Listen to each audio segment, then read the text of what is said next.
क्या आप जानते हैं रावण को हराने के बाद राम जी फिर से गए थे अयोध्या और सीता जी ने भी उठाए थे शस्त्र। आनंद रामायण में वर्णित है कि प्रभु श्री राम अयोध्या आने के बाद पुनः 2 बार लंका गए थे। वे वहां विभीषण की रक्षा हेतु गए थे। आनंद रामायण राज्यकांड पूर्वार्ध अध्याय क्रमांक 4 से लेकर 7 के अनुसार श्रोणा नदी के तट पर मायापुरी नाम की नगरी थी। महाबली पौंड्रक ने विभीषण को परास्त कर दिया और लंका का राज्य स्वयं करने लगा। उस समय विभीषण राम के पास गए और उन्होंने अपना सब वृतांत सुनाया। मित्र की उस दुख भरी कहानी को सुनकर राम और सीता विभीषण के साथ लंका को चल दिए। वहां पहुंचकर उन्होंने पौंड्रक को मारा और फिर विभीषण को लंका के सिंहासन पर बैठाकर अयोध्या लौटाए। जब विभीषण के कुंभकर्ण के पुत्र के बारे में बताया, इसके बाद एक दिन राम अपनी सभा में बैठे थे, तब अपनी स्त्री, पुत्र तथा मंत्रियों के साथ विभीषण भाव से बैठे कहा, हे राम, मैं आपकी शरण में हूँ, मेरी रक्षा कीजिए। बहुत दिनों की बात है जब मूल नक्षत्र में कुंभकर्ण के एक पुत्र हुआ था। कुंभकर्ण ने दूतों द्वारा उस लड़के को जंगल में छुड़वा दिया। वहीं मधुमक्खियों ने उसके मुंह में मधु के एक एक बूंद टपकाकर उसकी रक्षा की। वह इस समय बड़ा हुआ है।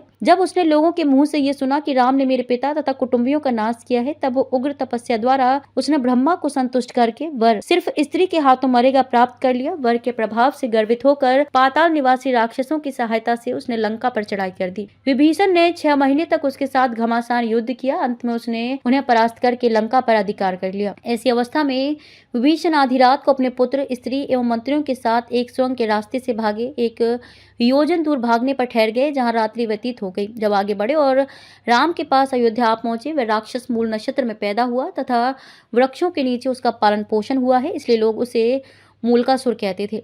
युद्ध करते करते एक बार उसने विभीषण से कहा था कि इस रणभूमि में पहले तुझको मारकर लंका पर अधिकार कर लेने के बाद मैं उस राम के पास जाऊंगा जिसने मेरे पिता तथा मेरे कुल का संहार किया है। संग्राम भूमि में राम को मारकर मैं अपने पितृ ऋण से उऋण हो जाऊंगा। विभीषण बोले, हे रघुनंदन, मैं जहां तक जानता हूँ शीघ्र ही वह आपसे भी युद्ध करने के लिए आएगा। ऐसी अवस्था में आप जो उचित समझें सो करें।